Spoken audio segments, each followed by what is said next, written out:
सभी को नमस्कार, मेरा नाम अभिषेक है और आप देख रहे हैं मैथ्स की क्लास जो सभी कॉम्पिटिटिव एग्जाम के लिए महत्वपूर्ण है। चाहे आप एसएससी सीजीएल दे रहे हो, सीएचएसएल दे रहे हो, एमपीएस दे रहे हो, RRB, NTPC, group D, railway की कोई भी एग्जाम दे रहे हो, जेईई का एग्जाम हो, जहाँ पर भी मैथ्स पूछा जाता है, ये सेशन आपके लिए है। पीछे से मैं आपको पढ़ाते हुए आ रहा हूँ चैप्टर वाइज, जहाँ पर मैं हर तरह के सवाल आपको करा देता हूँ जो अभी तक एग्जाम में पूछे गए हैं, ताकि आपकी एक अच्छी समझ विकसित हो जाए और आप मॉक टेस्ट लगाएं तो आपको कुछ भी नया ना लगे। चलिए शुरुआत करते हैं आज की क्लास को, जिसमें मैं परसेंटेज पढ़ा रहा हूँ। तो शुरुआत करते हैं पहले क्वेश्चंस के साथ। चलिए बोलते हैं कि लेंथ और breadth of a rectangle increase करता है 8 और 12% से। तो यानी कि लेंथ में 8% का इंक्रीज़ हो रहा है। 8% का मतलब होता है 2/25। और अगर लेंथ की बात करें तो ये कितना हो रहा है, पहले 25 था, बढ़कर कितना हो गया, 27 हो गया। उसी तरह ब्रेड्थ में 12% की बढ़ोतरी हुई। तो 12% का मतलब हो गया 3/25। तो ये हो जाएगा, यानी पहले 25 था, अब बढ़कर ब्रेड्थ 28 हो गया। अब एरिया कितना होता है, तो एरिया लेंथ इंटू ब्रेड्थ होता है। तो यानी कि ये भी मल्टीप्लाई हो जाएगा, तो ये बना 625 और ये बना 856, 756 हो गया ये। तो आपसे पूछा है कि एरिया में इंक्रीज़ कितने का हुआ, तो 625 में 756 का इंक्रीज़ हुआ, यानी कि इंक्रीमेंट कितने का हुआ, 6 में से 5 गया 1, 5 में से 2 गया 3 और 7 में से 6 गया 1। 131 का इंक्रीज़ हुआ 625 पर, और परसेंटेज में पूछा गया है तो 100 से गुना कर देंगे। तो यानी कि 25 को 25 से गुना करेंगे तो ये आ जाएगा और 25 चौके 100 आ जाएगा। अब देखिए यहाँ पर एक और 4 से मल्टीप्लाई करूँगा और नीचे ताकि डबल ज़ीरो हो जाए नीचे। अब 16, 16 एकम 16, 16 तिया 48 और 1 49, 16 और 4 20, तो 20 96/100 आ गया, यानी कि 20.96% का इंक्रीमेंट हुआ, यानी ऑप्शन नंबर ए इस सवाल का सही उत्तर हो जाएगा। अब आइए बढ़ते हैं अपने अगले सवाल पर। अगला सवाल आपसे कहता है कि अगर रेक्टेंगल की लेंथ में 15% का इंक्रीज़ होता है और ब्रेड्थ में 20% का डिक्रीज़ होता है, तो परसेंटेज चेंज निकालना है एरिया ऑफ रेक्टेंगल में, ठीक है? लेंथ में कहा गया है कि कितने प्रतिशत की इंक्रीमेंट हुई है, 15%। 15% कितना होता है, तो 3/20 होता है।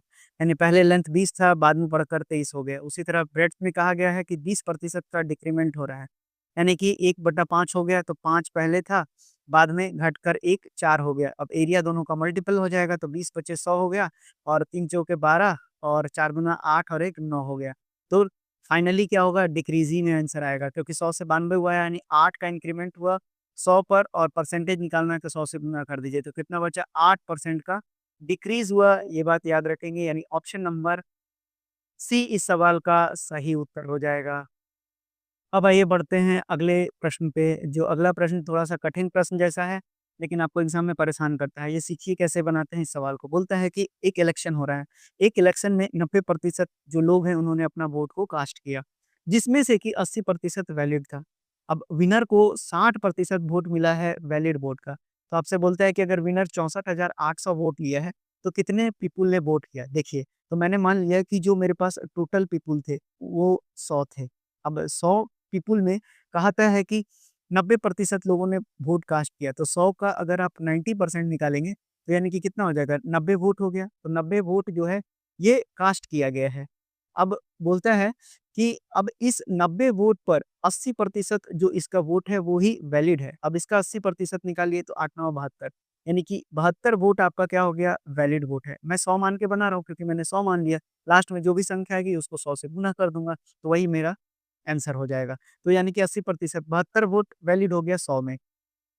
अब बोलता है कि विनर को 72 का 60% वोट मिला है, ठीक है? तो यानी कि कितना हो गया, 6 दूना के 12 और 6 सत्ते 42 और 1 43, 43.2 वोट क्या है, तो ये विनर को वोट मिला है। अब बोलते हैं कि जो विनर का वोट था वो कितना था, 64,800, यानी कि ये जो यही तो विनर है ना, तो यानी कि 43.2 की वैल्यू किसके बराबर आ गई, ये दिया हुआ है वोट के बराबर जितना विनर दिया है, चौ 648 डबल 0, तो 648 डबल 0 लिख लीजिए।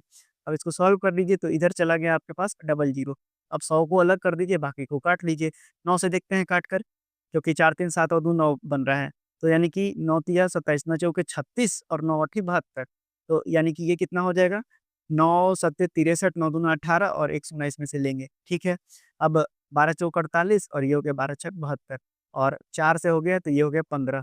तो यानी कि आपके पास कितना हो गया, 1500। तो यानी कि 1 की वैल्यू कितनी आ गई, 1500 आ गई। आपसे पूछा गया था कि टोटल, आपसे सवाल पूछा गया था कि what was the number of people entitled to vote, तो 100% थे एंटाइटल्ड। तो यानी कि 100 की वैल्यू कितनी हो जाएगी? 100 गुना 1500 तो यानी कि 1.5 लाख 1010 हो गया। तो यानी कि 1.5 लाख लोगों ने वोट कास्ट किया, यानी ऑप्शन नंबर ए इस सवाल का सही उत्तर हो जाएगा। तो ये भी आपको समझ में आ जाएगा। आइए बढ़ते हैं अपने अगले सवाल पर। अच्छा सवाल है, देखिए इस सवाल को बोलता है कि in an election a candidate with 37% vote loses by a difference of 52,000 vote to the winning candidate. बोलता है कि एक चुनाव में 37% वोट पाने वाला एक उम्मीदवार विजेता उम्मीदवार से 5,20,000 वोटों के अंतर से हार जाता है। अब इस चुनाव में 2 उम्मीदवार के बीच के कुल वोट कितने पड़े, ये आपसे पूछा है, ठीक है। तो मान लिया कि मैंने जो टोटल वोट परसेंटेज में पड़ा वो था 100%। अब लूज़र को कितने वोट पड़े, तो वो पड़े आपको 37%। तो यानी कि विनर को कितना मिला? तो विनर को आपके पास मिला 63% वोट। अब बोलता है कि जो डिफरेंस है उन किसका, लूज़र और विनर का, वो 5,20,000 का है। तो यानी कि 63 और 37 के बीच का जो डिफरेंस है, कितना है आपके पास? तो 7 6 13 और ये हो गया 26, 26% का डिफरेंस कितना दिया हुआ है आपके पास? तो ये दिया हुआ है आपके पास 5,20,000। तो 5,20,000 ले लेते हैं। तो यानी कि 1% कितना हो जाएगा आपके पास? 1% का डिफरेंस हो गया 5, 20, 000 डिवाइडेड बाई 26। सीधा-सीधा करेंगे, 26 दूना 52, 1, 2, 3, 4 यानी कि 1% की वैल्यू आ गई 20,000। तो अब आपसे पूछा है कि टोटल वोट कितने पड़े थे? तो यानी कि 100% पड़े थे, तो 100% की वैल्यू आप निकाल लीजिए। तो 20 लाख सॉरी 2 लाख को आप 20,000 को सॉरी आप 100 से गुना कर लीजिए, तो ये हो जाएगा आपके पास 20 लाख, यानी 1, 2, 3, 4, 5, 6, 20 लाख कुल वोट पड़े, यानी ऑप्शन नंबर इस सवाल का उत्तर हो जाएगा बी। अब आइए बढ़ते हैं अपने अगले सवाल पे। अगला सवाल बोलता है कि एक इलेक्शन में 2 कैंडिडेट थे और उसमें बोलता है कि जो विनिंग कैंडिडेट है, कैंडिडेट 1 है और एक कैंडिडेट 2 है, ये विनर है और ये मेरा लूज़र। अब मैंने जो टोटल वोट है वो मान लिया कि 100 था। अब बोलता है कि 100 में से 48% ऑफ वोट जो है वो विनिंग कैंडिडेट को मिला है, यानी इसको 48 वोट मिला है अगर 100 में से 48% निकालेंगे, और अपोनेंट को बोला है कि 68% वोट है जो कि 34% है टोटल वोट्स का। तो यानी कि 34%, ध्यान से समझिएगा क्या बोलते हैं कि यानी कि अगर सीटू को 100 में से 34 देखे तो इसको 34 वोट मिला, और यही बोलता है कि जो 34% है, यानी 34 जो है किसके बराबर है? 68-100 के बराबर है, क्योंकि अपोनेंट को यही मिला है। तो यानी कि 1 की वैल्यू कितनी हो गई? 1 वोट की वैल्यू 200 हो गई, तो टोटल वोट कितने हैं? 100 है, तो 100 गुना 200 कर दीजिए। तो ये कितना हो जाएगा आपके पास? तो 20,000, तो 20,000 आपके पास टोटल नंबर ऑफ वोट्स आ गया है। अब आपको बोलता है कि some votes were invalid, the winning margin of the candidate who won the election. अब लूजर और विनर के बीच का मार्जिन बताना है और साथ ही साथ इनवैलिड वोट। तो ठीक है, 20,000 दिया हुआ है आपके पास, तो बोला है ना कि 48 ही विनिंग कैंडिडेट को मिला है, तो एक की वैल्यू कितनी आई थी आपके पास? 200, यानी कि जो विनिंग कैंडिडेट है उसको कितना वोट मिला है? तो 48 गुना 200 मिला है, यानी कितना हो गया आपका? 9600 हो गया। और जो लूज़र कैंडिडेट है, उसको कितना आपको मिला? पहले ही बता दिया है इसने कि 6800 मिला। तो यानी कि अब टोटल वोट कितना हो गया आपका? 9600 और 6800 को जोड़ दीजिए। ये हो गया 0, ये हो गया 0, 8 और 6 14 और 9 6 15 और 1 16। तो 16,400 ये हो गया आपका वैलिड वोट। लेकिन आपको पूछा क्या गया है? आपको टोटल वोट का और वैलिड वोट का मार्जिन निकालना है, तब तो इनवैलिड वोट निकलेगा। तो इनवैलिड वोट आप कैसे निकालेंगे? तो टोटल वोट कितना था आपके पास? 20,000 था। अब 20,000 में से 16,400 को घटा दीजिए। कितना हो गया? 0, 0, 6 और 4 10 और 6 3 9, यानी कि 3600 वोट तो आपके पास इनवैलिड आ गया। अब पूछा है कि हारने और जीतने वाले में मार्जिन कितना था वैलिड वोट का? तो देखिए 9600, यानी कि वैलिड जो आपके पास क्या पूछा है? विनिंग मार्जिन पूछा है, तो विनिंग मार्जिन कितना हो जाएगा आपके पास? तो ये हो गया आपका, जीतने वाला को कितना मिला है? 9600 मिला है, हारने वाले को कितना मिला है? 6800 मिला है। घटा दीजिए, 0, 0, 8, 8, 16 और 8 में से 6 गए 2, यानी 2800 और 3600, यानी ऑप्शन नंबर बी इस सवाल का सही उत्तर हो जाएगा। 2-3 बार रिवाइंड करके देखिए, आपको पूरी तरह से समझ में आ जाएगा ये सवाल। चलिए बढ़ते हैं अगले सवाल पे। अगला सवाल और बेहतरीन सवाल है। बोलता है कि इलेक्शन में 2 कैंडिडेट खड़े हुए जिसमें से कि 75% जो वोटर्स थे वो अपने वोट देने के लिए आए और उसमें से भी 2% वोट इनवैलिड हो गया। तो बोलता है कि कैंडिडेट को अगर 92-61 वोट दिया गया है जो 75% है वैलिड वोट का, तो टोटल नंबर ऑफ वोटर बताइए। तो हम अगर वैलिड वोट को निकालने चले, ध्यान से समझिएगा, अगर हम वैलिड वोट को निकालने चले, तो टोटल वोट अगर 100 था, तो 100 में से तो 75 ही लोग दिए ना। 100 में से कितने दिए? 75% वोटर कास्ट किए, तो वोटर्स की संख्या 75 हो गई। इसमें से 1.5% जो है 2% आपका इनवैलिड हो गया। तो 2% अगर आप इसका निकालेंगे तो ये आ जाएगा 1.5। तो यानी कि अब 75 में से भी 1.5 को हटा दीजिए तो वैलिड वोट कितना आ जाएगा आपका 73.5। यही आपका वैलिड वोट है। अब बोलता है कि एक कैंडिडेट जो है वो अ, 92-61 वोट लाता है जो 75% है वैलिड वोट का। यानी कि अब अगर हम 73.5 का 75% निकालें तो 75% कितना होता है? तो 25 तिया 75, 25 चौके 100 यानी कि 3/4 होता है। और ये किसके बराबर है? ये बराबर है 92-61 के। यानी कि अब इसको 10 से भाग लगा दीजिए। अब ये कितना हो जाएगा आपके पास? तो ये आ जाएगा आपके पास 5 एकम 5 और 2 आ गया तो 5 जो कि 20 5 सत्ते 35 और ये हो जाएगा आपके पास 5 दूना के 10। अब यहाँ से देखिए तो ये कट जाएगा 3 तिरिक 9 0 3 8 24 3 सत्ते 21। अब ये कितना हो जाएगा 7 दूना 14 7 एकम 7 7 चौक 28 7 चौक 28 7 एकम 7। अब 21 से गुणा कीजिए तो ये आ जाएगा 441। यानी कि 1 की वैल्यू कितनी आ जाएगी 21 और इधर से 8 गुना कर दीजिए कितना आ जाएगा 8 एकम 8 और 8 दूना के 16 यानी कि 168 वोट आ गया 1 की वैल्यू। तो आपसे पूछा गया है total number of voters enrolled in the election. तो मैंने शुरुआत में कितना माना था 100 माना था तो 168 को 100 से गुना कर दीजिए यानी कि 16,800 टोटल नंबर ऑफ वोटर्स थे। तो यानी कि इस सवाल का सही उत्तर हो जाएगा ऑप्शन नंबर डी। अब आइए बढ़ते हैं अगले सवाल पे। अगला सवाल बोलता है कि एक इलेक्शन में 2 कैंडिडेट हैं। लूजिंग कैंडिडेट को 48% मिलता है टोटल वोट्स का। यानी कि देखिए लूजिंग कैंडिडेट को मिलता है अगर 48% तो यानी कि विनिंग कैंडिडेट को कितना मिला होगा? विनिंग कैंडिडेट को 52% मिला होगा। अगर मैं टोटल वोट की संख्या 100 मान लूँ, तो अब आप बताइए कि अब आपसे बोलता है कि दोनों के बीच का मार्जिन ध्यान से समझिएगा इसके opponent got 6000 vote more and वोन बाय अ मार्जिन ऑफ 3%। यानी कि अब लूजिंग जो कैंडिडेट है और विनिंग कैंडिडेट है, इन दोनों के बीच का मार्जिन का प्रतिशत कितना है? 4% है। लेकिन बोलता है कि जीते कितना से हैं? 3% वोट से। तो इनवैलिड वोट्स कितने थे? तो यानी कि अगर 3% वोट से ही जीते हैं, तो यानी कि 4 ही प्रतिशत का तो मार्जिन था और जीता 3 से, यानी 1% जो वोट था, वो कैसा था? आपका इनवैलिड था। तो अब आपसे पूछा गया है कि what was the number of valid vote? तो यानी कि 3% की वैल्यू कितनी दी हुई है? 6000 दी हुई है। यानी 1% ही तो इनवैलिड है, तो 2000 आ जाएगा। यानी इस सवाल का सही उत्तर हो जाएगा ऑप्शन नंबर ए। अब आपको वोट और कैंडिडेट इलेक्शन जैसे सवालों में कोई दिक्कत नहीं होनी चाहिए। अब आइए बढ़ते हैं अगले सवाल पर। अगला सवाल बेहतरीन सवालों में से एक है। आइए देखिए इसको कैसे बनाइएगा। बोलता है कि एक डिस्ट्रिक्ट है जिसमें कि 50,000 वोटर्स हैं, ठीक है? यानी कि टोटल वोटर्स की संख्या कितनी है आपके पास? 50,000 है। अब उसके बाद कहता है कि जिसमें से 20% जो है अर्बन वोटर्स हैं, तो यानी अर्बन वोटर्स की संख्या कितनी हो गई? 20% यानी कि 20 बचे 100 यानी 10,000 हो गया, ठीक है? और 80% रूरल वोटर है, यानी कि बचे हुए 40,000 क्या हो गए आपके पास? रूरल वोटर हो गए। अब बोलता है कि इलेक्शन में for an election 25% of the rural voters were shifted to the urban area. यानी कि जो रूरल वोटर्स थे, यहाँ से 25% यहाँ चले गए। यानी कि 25% यहाँ चले गए, यानी कि अब यहाँ कितना हो जाएगा? 10,000 और जुड़ गए जाकर। तो यानी कि जब 10,000 जुड़े तो यहाँ कितने हो गए? अभी हो गए 20,000 और यहाँ से 25% की कमी हो गई तो यहाँ 10,000 की कमी हो जाएगी। तो कितने बच गए? तो 30,000 बच गए। ये बात क्लियर हो जानी चाहिए। अब बोलता है कि out of the voters in both rural and the urban areas 60% honest है, 70% हार्ड वर्किंग है और 35% दोनों हैं। अब यहाँ पर आपको वेन डायग्राम का मदद लेना पड़ेगा। देखिए, आपसे क्या कहा गया है?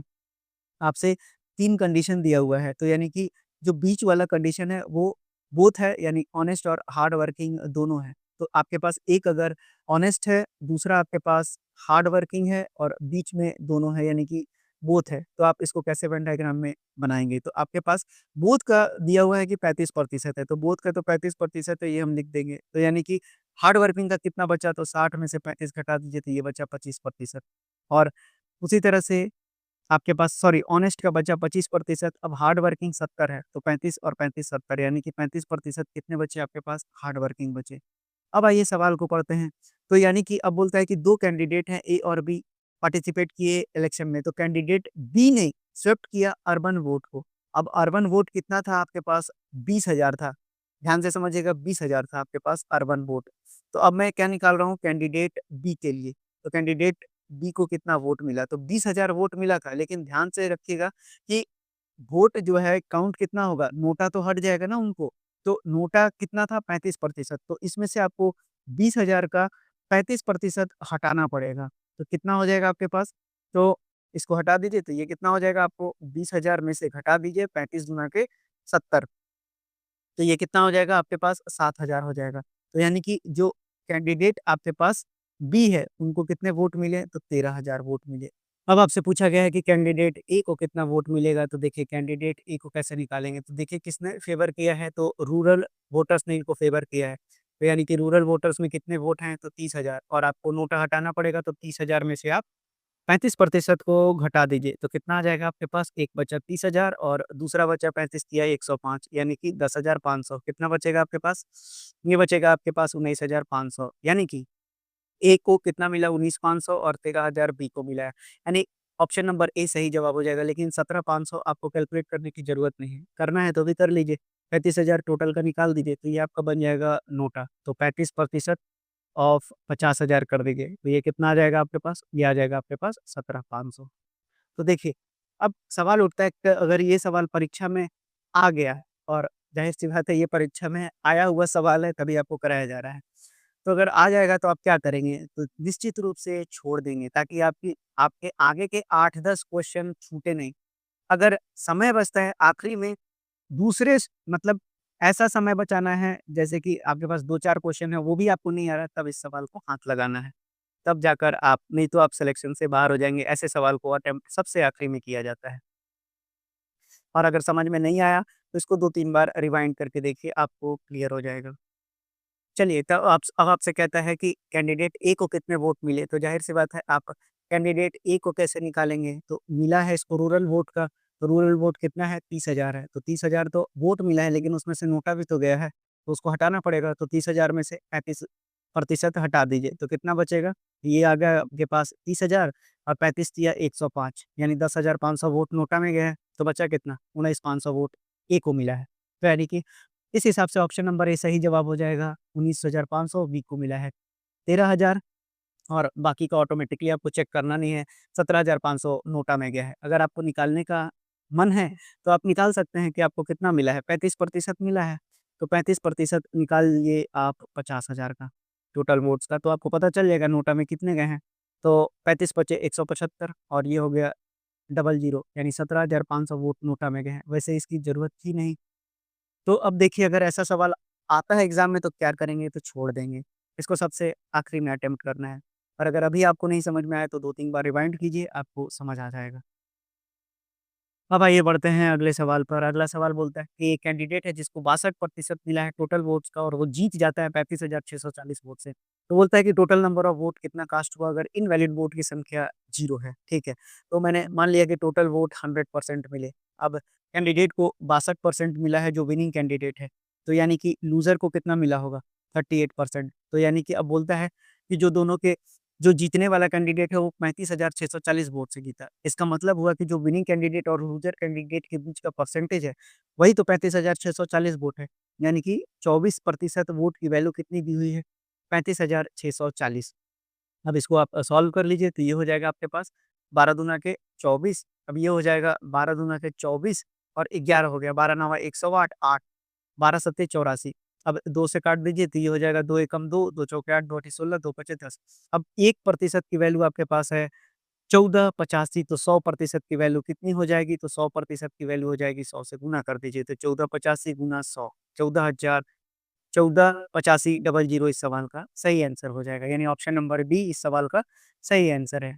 अब आइए बढ़ते हैं अगले सवाल पे। तो अगला सवाल आपसे कहता है कि एक इलेक्शन में कैंडिडेट ए को 75% मिलता है वैलिड वोट का, जिसमें से नहीं, अगर 15% टोटल वोट का जो है डिक्लेयर कर दिया गया है इनवैलिड, और टोटल वोट्स की संख्या 56 यानी 5,60,000 है। तो देखिए, यानी कि मैंने मान लिया कि टोटल वोट कितना था? 100 था। अब ए को मिला है 75% टोटल वोट्स का, तो अब इसमें से तो 15% हट जाएगा ना, तो 15 हट गया तो कितना बचा? 85 बचा। अब जो है 85 का बोलता है कि 75% यानी कि उसको वैलिड वोट मिला है। अब आप इसको सॉल्व कीजिए, ये कितना हो जाएगा आपका? तो ये हो जाएगा 25 तिया 75, 25 चौके 100। तो अब ये कितना आ जाएगा? 5 तिया 15, 8 तिरिके 24 और 1 25, इसको डिवाइडेड बाय 4 कीजिए, तो कितना आ जाएगा? 63.75। अब बोलता है कि टोटल वोट्स यानी कि 100% यानी 100 मैंने मान रखा है, तो 100 की वैल्यू कितनी है? 5,60,000 है, ठीक है? 2 शून्य को हटा दीजिए तो 1 की वैल्यू कितनी आ गई? 1 की वैल्यू 5600 आ गई, 1 वोट की वैल्यू 5600 है। तो आपके पास वोट कितना है? ए के पास 63.75। तो 63.75 की वैल्यू कितनी हो जाएगी? तो ये हो जाएगा 5600 गुना 63.75। अब आप इसको सॉल्व कीजिए और मल्टीप्लाई कीजिए तो आपको रिज़ल्ट मिलेगा 357 डब ट्रिपल ज़ीरो, यानी ऑप्शन नंबर बी इस सवाल का सही उत्तर हो जाएगा। तो देखिए, ये थे परसेंटेज से बनने वाले इतने सवाल जो मैंने आपको पिछले कई दिनों से परसेंटेज पढ़ाते हुए आ रहा हूँ। तो परसेंटेज हमारा अब यहाँ खत्म होता है, अब हम नेक्स्ट चैप्टर में चलेंगे प्रॉफिट एंड लॉस में। तो अगर आप पीछे की वीडियोज़ को नहीं देखते हुए आ रहे हैं, तो उनको भी देखते हुए आइए ताकि एक अच्छी समझ विकसित हो जाए। मैं हर तरह के क्वेश्चन्स आपको करा रहा हूँ। बिल्कुल, जितने भी अभी तक सवाल पूछे गए हैं, जितने भी पैटर्न पे सारे पैटर्न्स आपको करा रहा हूँ, तो आपको इनको पढ़ना है और मॉक लगाना है। तो आशा करते हैं आपको क्लास अगर अच्छी लगी हो तो लाइक एंड सब्सक्राइब कर सकते हैं, साथ ही साथ शेयर भी कर सकते हैं। पढ़ते रहिए, बढ़ते रहिए, सरकारी नौकरी आपकी निश्चित रूप से लग जाएगी। धन्यवाद।